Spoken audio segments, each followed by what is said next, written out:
구약 837페이지 정도에 있고요. 시편 48편 말씀, 이 말씀을 통해서 시온에서의 예배라는 제목으로 말씀을 나누려고 합니다. 시온에서의 예배입니다. 시온에서의 예배. 시편 48편은 이렇게 시온의 노래 혹은 시온의 시편으로 분류되는 시편 중에 하나인데요. 총 시편이 150편이 있는데 그 중에 6편이 그러한 시편으로 분류가 됩니다. 우리가 먼저 살펴봤었던 46편이 그렇고요. 그리고 76, 84, 87, 122편, 그리고 오늘 우리가 함께 살펴볼 이 48편이 시온의 노래, 시온의 시편이라고 불리는 시편입니다.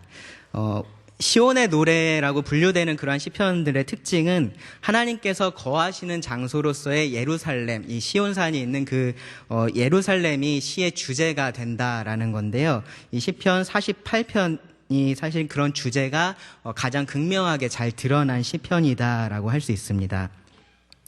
이 시편을 읽어보시면요, 이따가 제가 한번 쭉 읽을 텐데요. 여러분들 그런 장면 한번 상상을 해보시기 바랍니다. 이 시편은 마치 이 예배자들이 예루살렘으로 이렇게 그 예배 장소죠. 그 예배 장소인 성전이 있는 예루살렘으로 가는 길에 예배 인도자가 그 예배자들, 이 회중들을 인도하고 있는 것과 같은 그러한 모습입니다. 그래서 1절하고 2절에서는 그 예배 장소인 예루살렘을 향해서 가면서 멀리서 바라보면서 그곳에 계시는 하나님이 어떤 분이신지, 그리고 그 예배 장소가 어떠한 곳인지에 대해서 소개를 하고 있습니다. 그리고 3절부터 8절의 말씀에서는요, 그곳에 도착을 해서 이곳에서 하나님께서 어떠한 일들을 하셨는가, 그것을 말을 해줍니다. 그리고 나서 나머지 9절부터 14절의 말씀에서는 그렇다면 지금의 이 예배자들이 어떻게 그러한 하나님에게 반응해야 하는지, 화답해야 하는지에 대해서, 그들의 삶에 어떻게 적용을 해야 하는지에 대해서 말씀을 하고 있습니다. 그래서 제가 이 설교의 제목을 시온에서의 예배다라고 정했고요. 그리고 오늘 우리가 이 시편 48편의 말씀을 통해서 오늘날 우리의 예배에 어떠한 교훈을 얻어야 하는지 함께 살펴보려고 합니다. 시편 48편이고요. 제가 읽어보겠습니다. 1절부터 14절입니다. 여호와는 위대하시니 우리 하나님의 성 거룩한 산에서 극진히 찬양 받으시리로다. 터가 높고 아름다워 온 세계가 즐거워하며 큰 왕의 성 곧 북방에 있는 시온산이 그러하도다. 하나님이 그 여러 궁중에서 자기를 요새로 알리셨도다. 왕들이 모여서 함께 지나갔으며 그들이 보고 놀라고 두려워 빨리 지나갔도다. 거기서 떨림이 그들을 사로잡으니 고통이 해산하는 여인의 고통 같도다. 주께서 동풍으로 다시스의 배를 깨뜨리시도다. 우리가 들은 대로 만군의 여호와의 성, 우리 하나님의 성에서 보았나니 하나님이 이를 영원히 견고하게 하시리로다. 하나님이여, 우리가 주의 전 가운데서 주의 인자하심을 생각하였나이다. 하나님이여, 주의 이름과 같이 찬송도 땅 끝까지 미쳤으며 주의 오른손에는 정의가 충만하였나이다. 주의 심판으로 말미암아 시온산은 기뻐하고 유다의 딸들은 즐거워할지어다. 너희는 시온을 돌면서 그것을 둘러보고 그 망대를 세어보라. 그의 성벽을 자세히 보고 그의 궁전을 살펴서 후대에 전하라. 이 하나님은 영원히 우리 하나님이시니 그가 우리를 죽을 때까지 인도하시리로다. 먼저 1절과 2절 말씀에서 우리가 생각해 볼 수 있는 것은요, 그 예루살렘을 바라보면서 하나님과 그 하나님이 계신 곳, 하나님의 처소 예루살렘이 어떤 곳인지 먼저 생각해 볼 필요가 있습니다. 이 시편은 이 하나님이 어떤 분이신지를 선포하면서, 그리고 그것이 의미하는지가 무엇인지를 말하면서 시작을 하는데요. 1절에 보시면 여호와는 위대하시다라고 선포합니다. 여호와는 위대하시다. 그리고 그렇기 때문에 극진히 찬양 받으시리로다. 찬양 받으시기에 합당하다라고 말합니다. 하나님은 위대하신 분이십니다. 이러한 하나님의 위대하심은 그 하나님께서 하시는 일을 통해서 자연스럽게 드러나게 되는데요. 우리가 그러한 것들은 이어지는 말씀에서 조금 더 살펴볼 것입니다. 우리가 그러한 것들을 볼 때에 하나님이 참 위대하시다라는 생각을 가지게 됩니다. 그런데요, 가만히 생각해 보면 하나님은 어떠한 위대한 일을 하셔서 위대하게 되신 분이 아니라 본질적으로 본래 위대하신 분으로서 성경은 하나님을 소개하는 것을 알 수 있습니다. 그런 면에서 보면 저는 하나님의 이러한 위대하심을 말할 때 이 아름답다라고 표현할 수 있을 것 같다라는 생각을 합니다. 왜 그러냐 하면요, 어떤 면에서 그러냐 하면 우리는 아름다운 것, 어떤 아름다운 것을 보면 뭐 그림이 됐든 이곳에 있는 꽃이 됐든 자연 환경이 됐든 무엇이 됐든 아름다운 것들을 보면은 그것이 나에게 꼭 어떠한 유익을 주거나 어떤 이익을 주지 않아도 그 자체로서 우리는 기뻐할 수 있고 그 자체로서 우리는 만족할 수 있다라는 겁니다. 이 하나님의 위대하심, 하나님의 탁월하심, 그분의 놀라우심, 그분이 우리와는 다른 그러한 그분이 가지고 계시는 본질적인 속성들을 사실 우리가 볼 수 있다면 우리는 아주 자연스럽게 그것에 대해서 놀라게 될 것이고요. 그것 때문에 기뻐하게 될 것이고요. 그분 앞에서 무릎을 꿇고 예배하게 될 것입니다.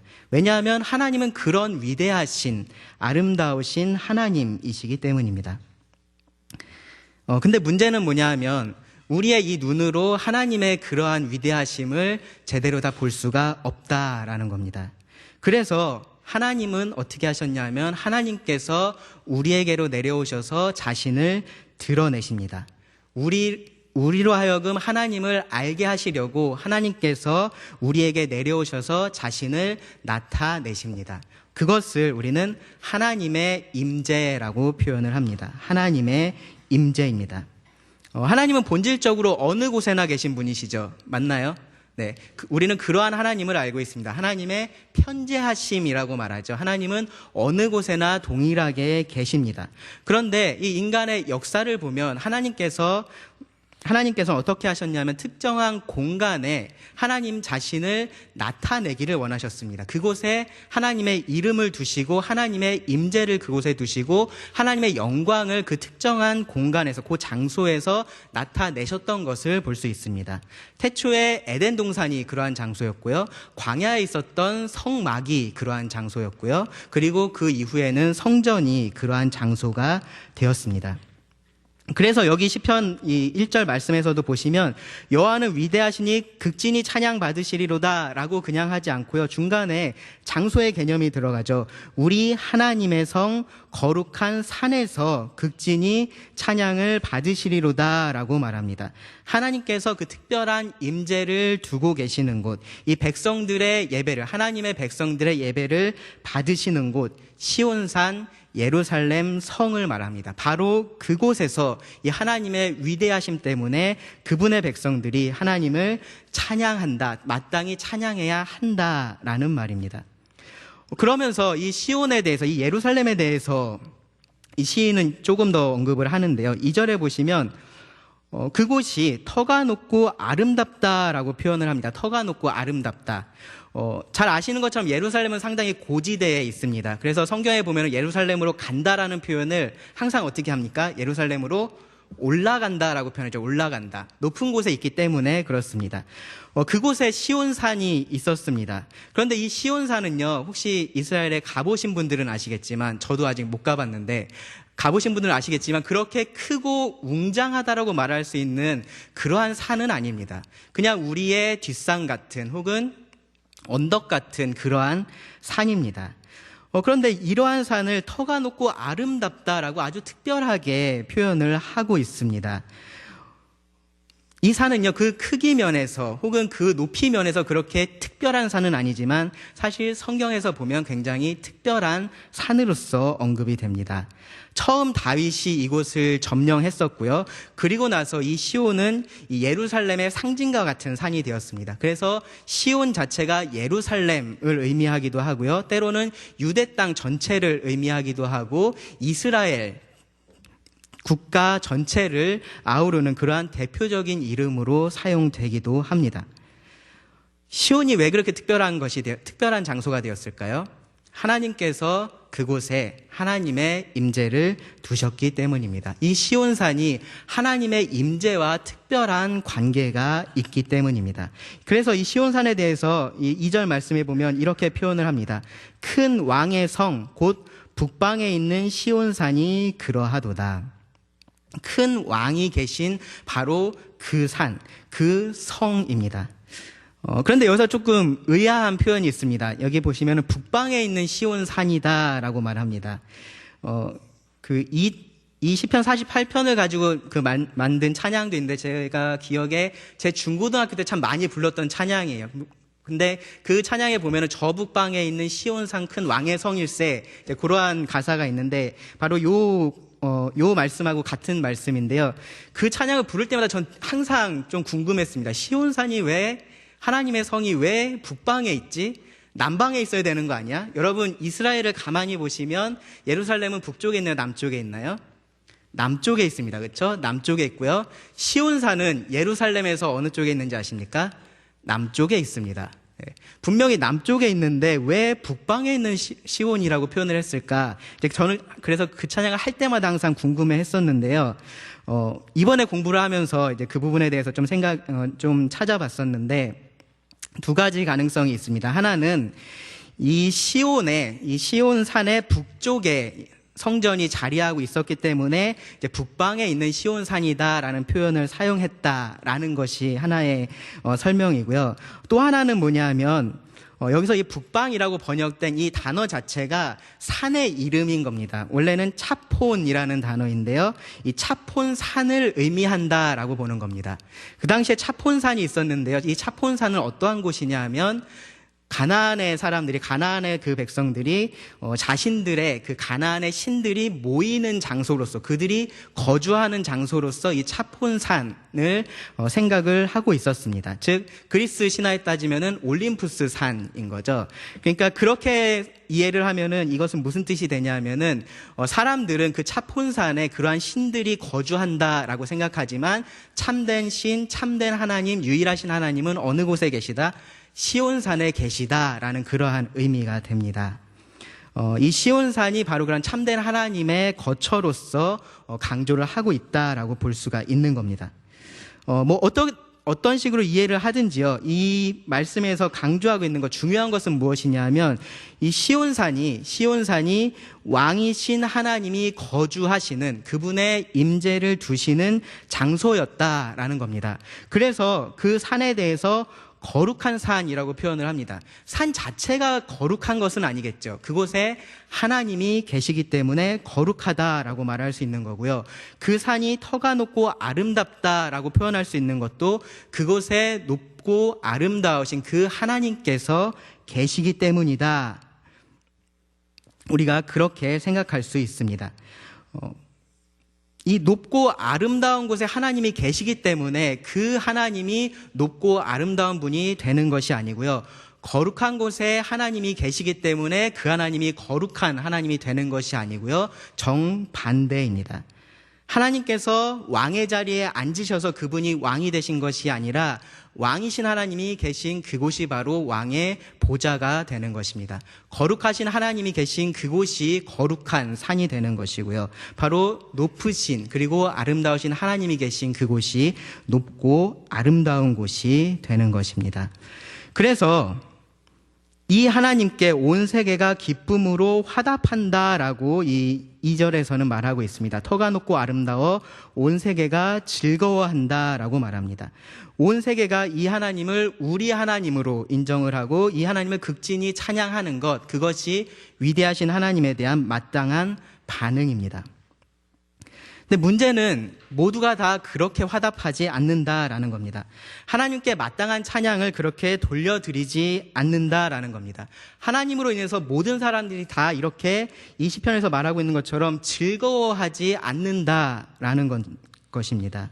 우리가 시편 2편에서 살펴봤었는데요. 오히려 이 열방들은 분노하고 하나님을 대적합니다. 그들이 계략을 세우고요. 그들이 함께 모여서 하나님과 하나님의 백성을 대항하여 싸우려고 합니다. 그럼 이것에 대해서 하나님께서 어떻게 하실까요? 하나님께서 그것에 대해서 하시는 일이 바로 3절부터 8절에 기록이 되어 있습니다. 3절에 보시면 하나님이 그 여러 궁중에서 자기를 요새로 알리셨도다라고 말합니다. 하나님께서 자신을 요새로 알리셨다라고 말합니다. 예루살렘은 높은 곳에 있었지만 그렇다고 난공불락의 요새 같은 그러한 곳은 아니었습니다. 사람들이 이 예루살렘이라는 좋은 장소에 요새 같은 곳에 높은 곳에 있어서 그들이 안전했던 것이 아니고요. 하나님께서 그 예루살렘의 요새가 되어 주셨기 때문에 그들이 안전했습니다. 하나님은 자기 백성들의 요새가 되셔서 대적들로부터 그들을 보호하시고요. 그리고 그것을 통해서 자신을 이 세상 가운데 알리십니다. 그리고 조금 더 정확하게 하나님께서 어떻게 그러한 일들을 하시는지를 이제 4절 말씀부터 말씀을 하고 있는데요. 이 말씀들은 아주 구체적으로 하나의 사건을 말하기보다는 일반적으로 하나님께서 하시는 그러한 위대한 일들을 생각해 보게 만들게 그렇게 말씀을 하고 있습니다.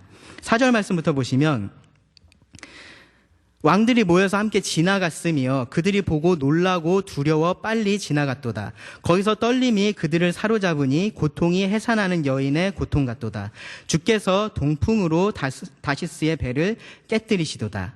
여기 이 말씀이 묘사하고 있는 상황을 여러분 가만히 생각해 보시면 여러 왕들이 지금 모여 있는 상황입니다. 그들이 모여서 힘을 합쳐서 이스라엘을, 이 하나님께서 계시는 그 예루살렘을 공격하려고 하는 그러한 상황입니다.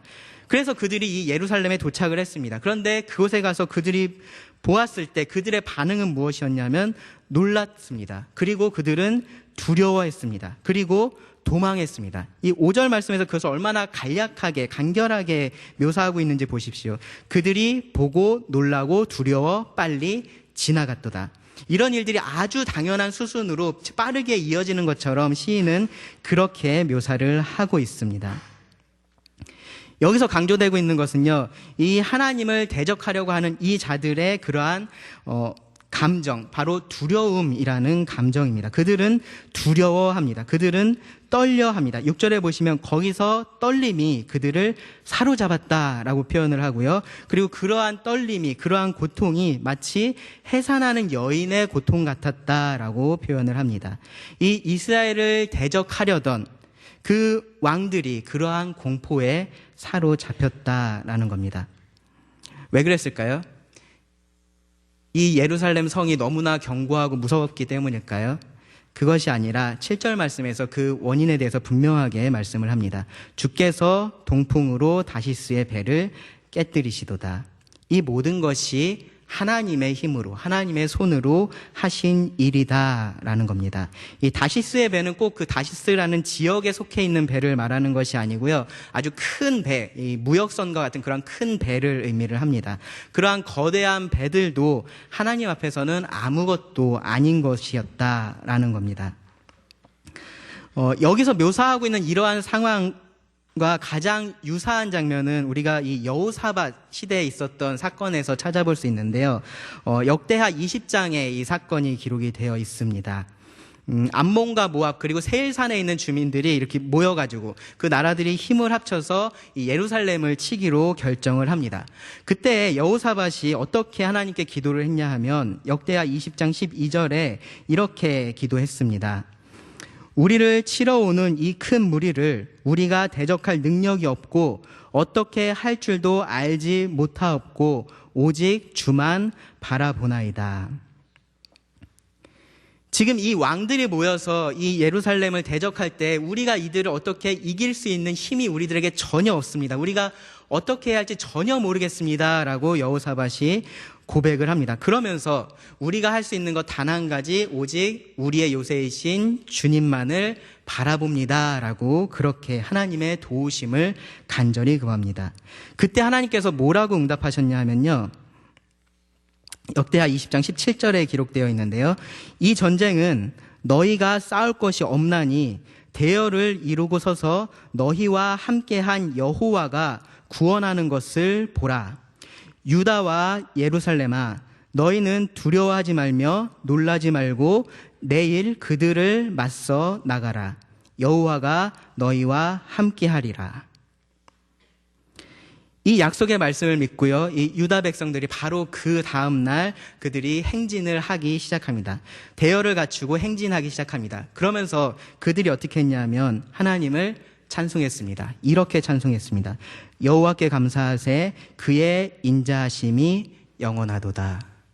지금 전쟁이 끝나는 상황이 아닙니다. 지금 그들이 정말로 어떻게 할 수 없다라고 생각하는 그 적군을 향해서 그들이 전진해 가면서 그들은 이미 여호와께 감사하세 그의 인자하심이 영원하도다라고 찬송하기 시작했습니다. 그리고 하나님은요, 그 찬송이 시작했을 때 이 유다를 치러 왔었던 그 나라들, 그 적군들을 쳐서 멸하셨습니다. 그리고 나서 이 유다의 백성들은 그 전리품들을 취했고요. 기쁨으로 예루살렘으로 돌아와서 하나님의 전에 나아가서 하나님을 예배합니다. 그리고 이 역대기의 저자는요, 이렇게 그 사건을 마무리를 하는데요. 이렇게 기록했는데요. 이방 모든 나라가 여호와께서 이스라엘의 적군을 치셨다 함을 듣고 하나님을 두려워했다.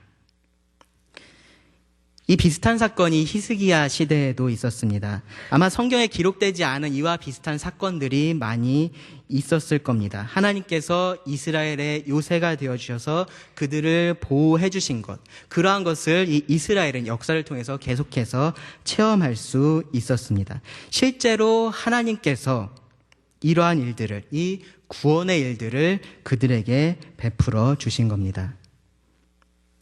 그런데 이 모든 일들은요, 단순히 과거의 일이 아닙니다. 이 시편을 기록한 사람들은요, 이 하나님께서 하신 일을 기억하면서 동시에 이렇게도 고백을 했습니다. 8절에 보시면 우리가 들은 대로 만군의 여호와의 성, 우리 하나님의 성에서 보았나니 하나님이 이를 영원히 견고하게 하시리로다. 이 과거의 모든 일들을 이 사람들이 들었습니다. 그런데 그 들은 것을 이들이 또 어떻게 했다라고 말합니까? 보았다라고 말합니다. 보았다. 본 것은 그들이 직접 경험을 했다라는 의미입니다. 과거의 조상들이 경험한 것들, 그러한 것들을 자신들의 부모님을 통해서, 할아버지 할머니를 통해서, 여러 주변의 사람들을 통해서 들었을 것입니다. 하나님께서 이러한 구원을 우리들에게 베푸셨대, 하나님께서 예루살렘에서 이러한 구원의 일들을 나타내셨대, 하나님을 드러내셨대. 근데 그것이 단지 과거의 일로서만 이들이 추억하고 있었던 것이 아니다라는 겁니다. 우리가 들은 대로 만군의 여호와의 성, 우리 하나님의 성에서, 바로 우리가 서 있는 이 장소에서도 그 하나님을 보았다. 그 하나님의 구원을 그들이 보았다라고 말합니다. 그러면서요, 그렇기 때문에 하나님이 이를 영원히 견고하게 하시리로다라고 확신 가운데 기대를 합니다. 이러한 하나님의 역사는요, 하나님께서 이 인간들 가운데 오셔서 하시는 이러한 역사는요, 두 무리의 사람들에게 서로 다른 두 개의 반응을 불러일으킵니다. 첫 번째로 하나님을 대적하는 자들에게 하나님의 역사는 심판입니다. 그리고 그렇기 때문에 그들은 두려워합니다. 그런데 반대로 하나님의 편에 선 자들, 하나님의 백성들에게 있어서 이 하나님의 역사는 구원이고요, 그들은 즐거워합니다. 그들은 기뻐합니다. 하나님을 대적하는 자들의 이 두려움은 마땅히 그들을 하나님께로 이끄는 그러한 도구가 되어야 합니다.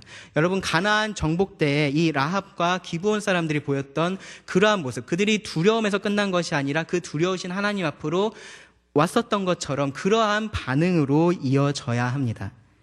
그러면 이 하나님의 백성들이 이 구원으로 인해서 느끼는 그러한 즐거움은 무엇으로 우리를 이끌어야 될까요?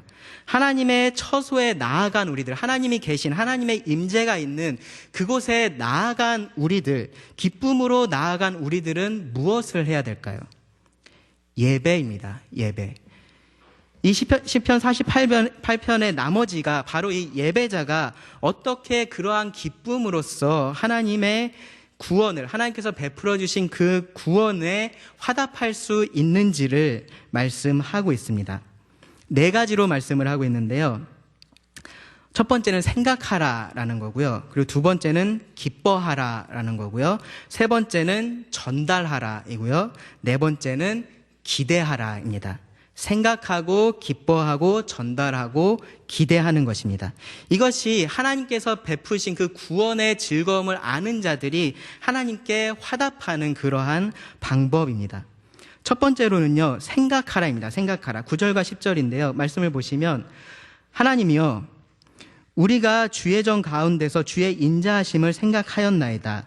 하나님이여, 주의 이름과 같이 찬송도 땅끝까지 미쳤으며 주의 오른손에는 정의가 충만하였나이다. 여기 보시면 하나님의 인자하심을 생각하였다라고 말합니다. 생각하였다.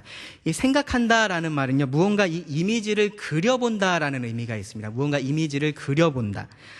그래서 어떤 학자는요, 이렇게까지 말을 하는데요. 실제로 이 단어는 이 의미를 예배 의식으로서 표현하는 것을 의미한다라고 말합니다. 그러니까 단순히 머릿속으로 그려보는 것이 아니라 그것을 눈에 보이게 이러한 의식 가운데 그것을 표현하는 것, 이제 그러한 것을 의미한다라고 주장을 하기도 합니다. 그런 의미가 가능하긴 하겠지만 이제 여기 이 말씀에서 그 정도까지 해석을 하기에는 조금 무리가 있다라는 생각을 합니다.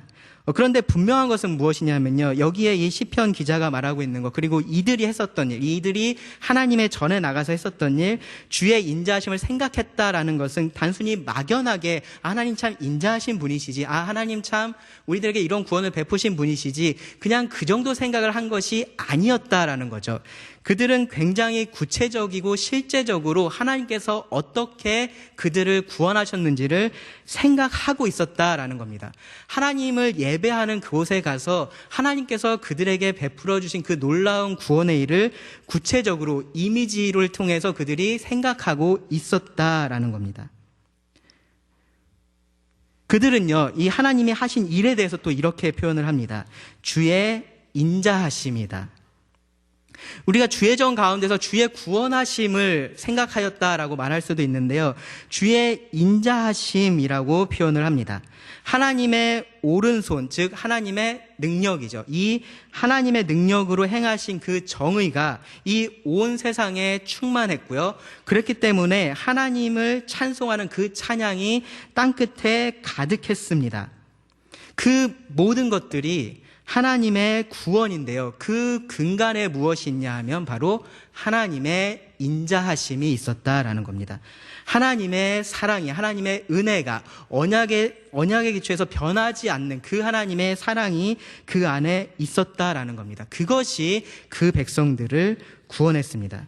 그것을 아주 구체적으로 그 마음속에 그려보는 것, 그것이 예배의 시작입니다. 저는 이것을 지금 구원받은 우리들에게 그대로 적용할 수 있다라고 생각합니다. 우리는 예배할 때 우리를 구원하고 보호하시고 그리고 인도하시는 그 하나님의 구원을 생각해야 합니다.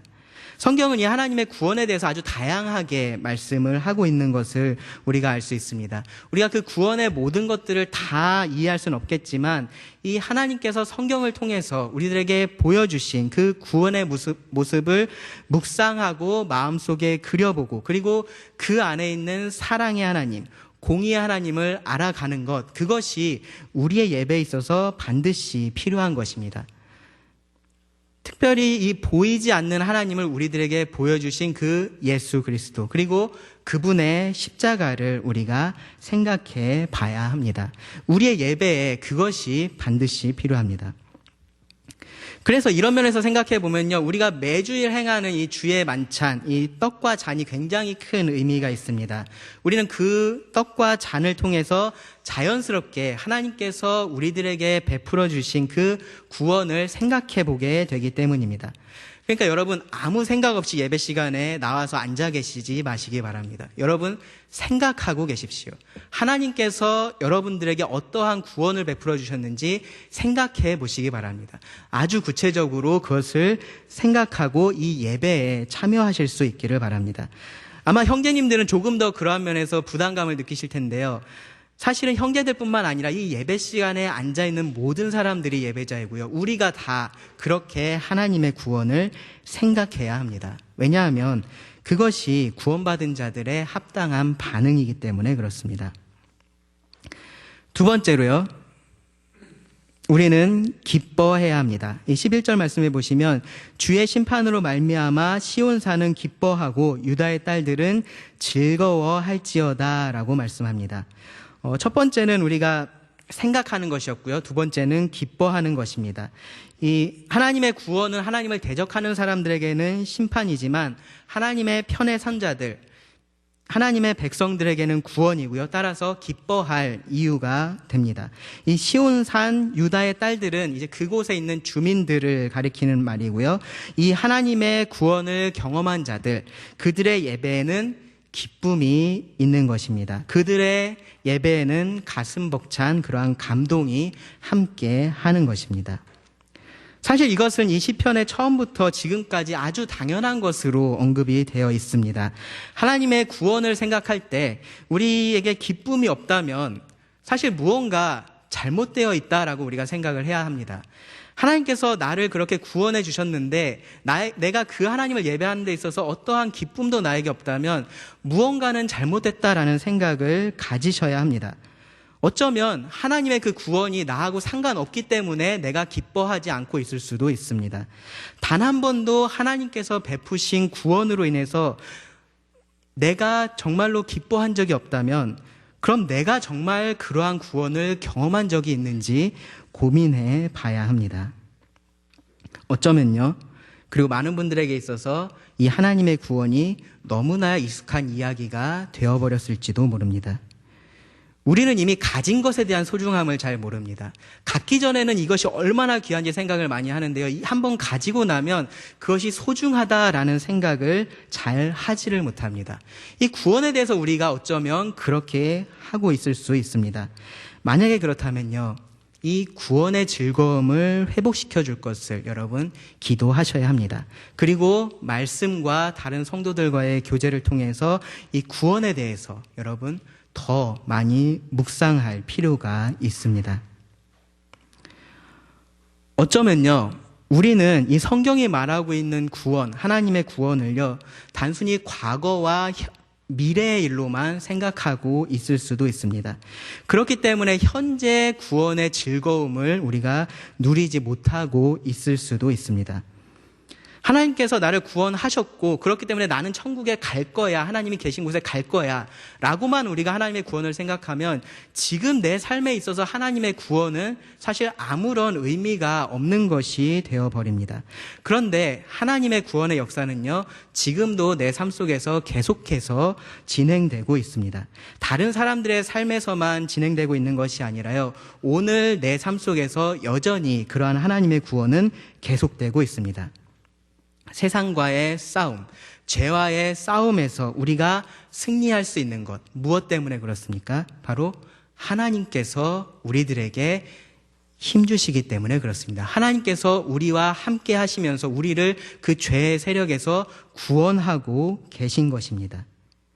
우리는 이 죄의 싸움, 세상과의 싸움에 대해서 참 힘들다라는 생각을 많이 하는데요. 그런데 사실 거기서 한 단계 더 나아갈 필요가 있습니다. 승리의 기쁨이 있는 그러한 싸움입니다. 만약에 이러한 싸움에 전혀 기쁨이 없다면요, 어쩌면 여러분은 둘 중에 하나입니다. 싸우지 않고 있거나 아니면 승리할 수 없는 싸움만 하고 계신 겁니다. 이 죄와 싸우고 있지 않기 때문에 여러분에게 승리의 기쁨이 없을 수 있고요. 또 하나는 승리할 수 없는 싸움만을 여러분들이 하고 계시기 때문에 기쁨을 누리지 못할 수 있습니다. 우리가 어떻게 하면 승리할 수 없을까요? 하나님을 의지하지 않으면 승리할 수 없습니다. 우리가 하나님을 의지하지 않고는 승리할 수가 없습니다. 하나님을 의지할 때 이러한 승리의 기쁨을, 구원의 기쁨을 우리가 지금 이 현재의 삶에서 계속해서 누릴 수 있습니다. 그리고 그 기쁨으로 우리는 승리하게 하시는 그 하나님을 예배할 수 있습니다. 첫 번째로 생각하라였고요. 그리고 두 번째로 기뻐하라였습니다. 그리고 세 번째로 전달하라입니다. 12절과 13절인데요. 너희는 시온을 돌면서 그것을 둘러보고 그 망대들을 세어보라. 그의 성벽을 자세히 보고 그의 궁전을 살펴서 후대에 전하라. 이 예배 인도자가 예배자들에게 지금 무엇을 권하고 있는데요. 무엇을 권하고 있냐면은 지금 너희가 서 있는 이 하나님의 역사가 있는 이 현장을 자세하게 좀 살펴봐라 라고 말을 하고 있습니다. 이 성 자체가 얼마나 잘 방어가 되어 있는지 그러한 것들을 보라 라고 말을 하는 것이 아니라 바로 그러한 구원을 베푸신 그 하나님을 이러한 것들을 통해서 보아라 라고 말을 하는 겁니다. 하나님의 구원을 상징적으로 보여주는 이 장소를 너희들이 자세히 살펴보고 그리고 후대에게 너희들의 자손들에게 이 하나님을 전하라 라고 말합니다. 이것이 하나님의 구원을 경험한 자들의 책임입니다. 하나님의 구원을 그리고 그 구원을 베푸신 하나님을 선포하고 전하는 것입니다. 우리는 그렇게 함으로써 이 예배자로서의 역할을 합니다. 특별히 이 시온, 즉 하나님의 처소, 하나님의 임재가 있는 이곳에서 하나님을 예배하면서 이러한 일을 한다라는 것을 여러분 꼭 주목하셔야 됩니다. 우리는 삶에서도 이러한 일들을 하죠. 우리가 말씀에 따라서 순종하는 삶을 통해서 하나님을 전하는 일을 하고요. 우리의 입을 열어서 하나님의 구원을 전하는 일을 합니다. 이 당시에 이스라엘 백성들 같으면 이들이 유월절과 같은 그러한 절기들을 지키면서 아마 이러한 일들을 했을 겁니다. 그런데 그러한 것뿐만 아니라 그들이 이렇게 함께 모여서 하나님을 예배하면서 하나님의 구원을 후대에게 전하는 일을 했다라는 겁니다.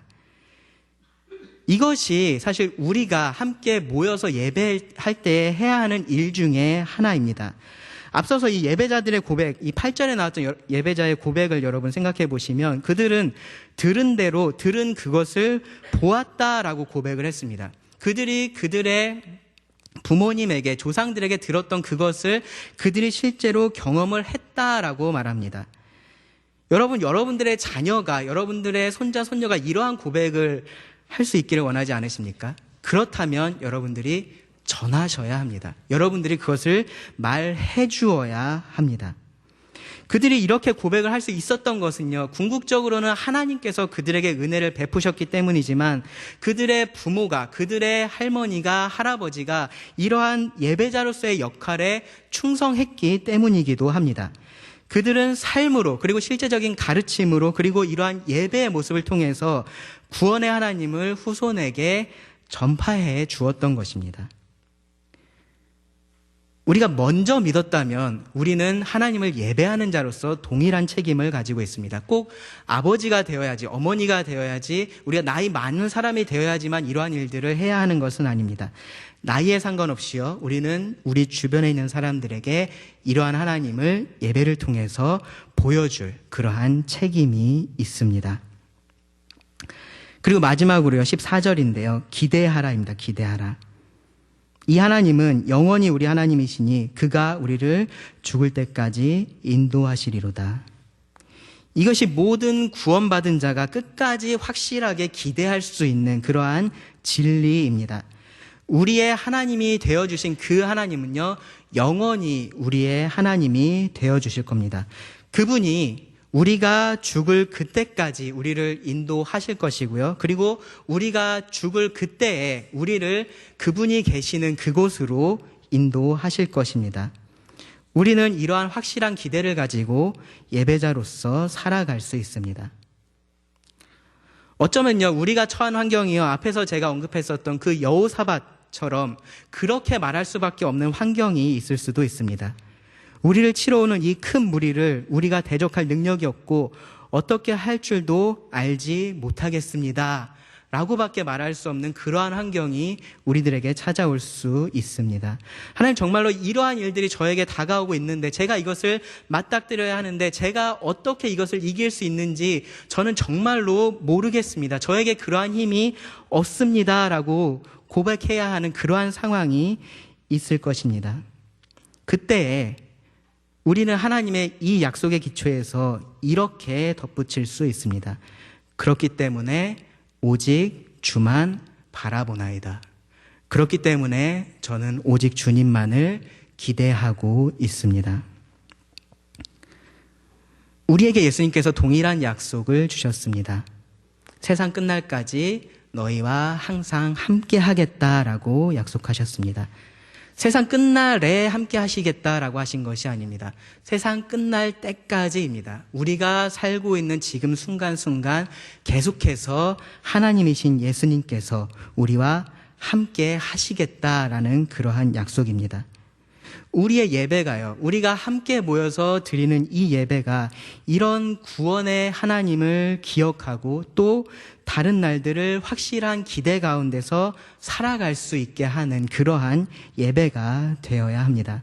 그런 구원을 경험한 성도들이 함께 모여서 정말로 즐겁게 하나님을 예배할 때 하나님은 우리 가운데서 이 위대한 구원의 하나님으로서 높임을 받으실 겁니다. 유대인들에게 있어서 시온은 아주 큰 의미가 있었습니다. 그곳에 가야지만 그들이 하나님을 만날 수 있었습니다.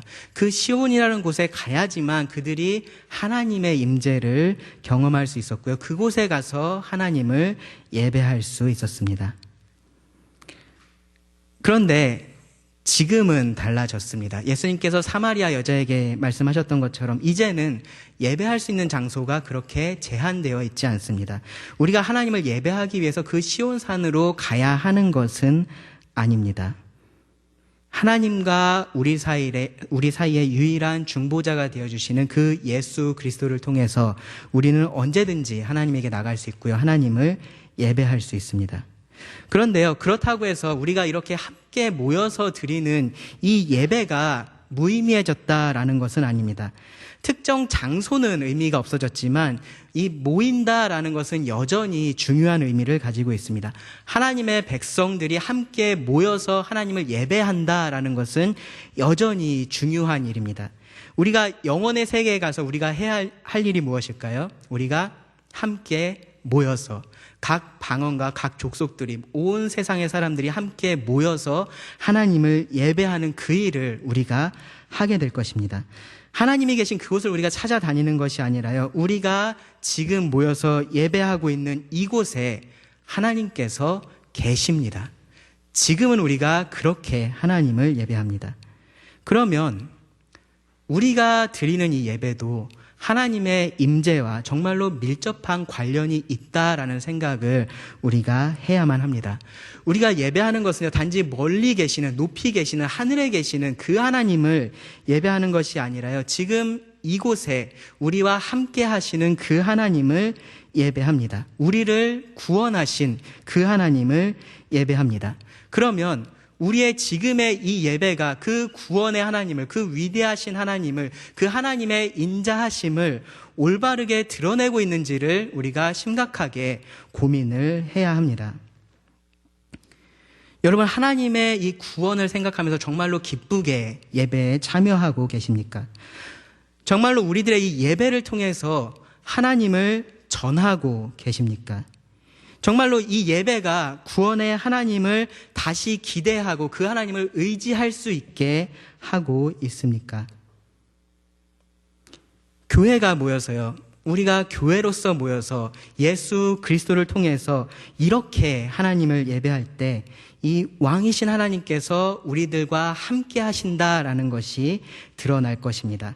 그분의 능력이, 그리고 그분의 거룩하심이, 그분의 아름다움이 이 온 세상 가운데 나타나게 될 것입니다. 그리고 그들이 두려워하고요, 그리고 그들이 즐거워하며 하나님을 예배하게 되는 그러한 날이 올 것입니다. 우리의 예배가 이러한 예배가 될 때 그러할 것입니다. 여러분, 기도하고 말씀을 줄이겠습니다.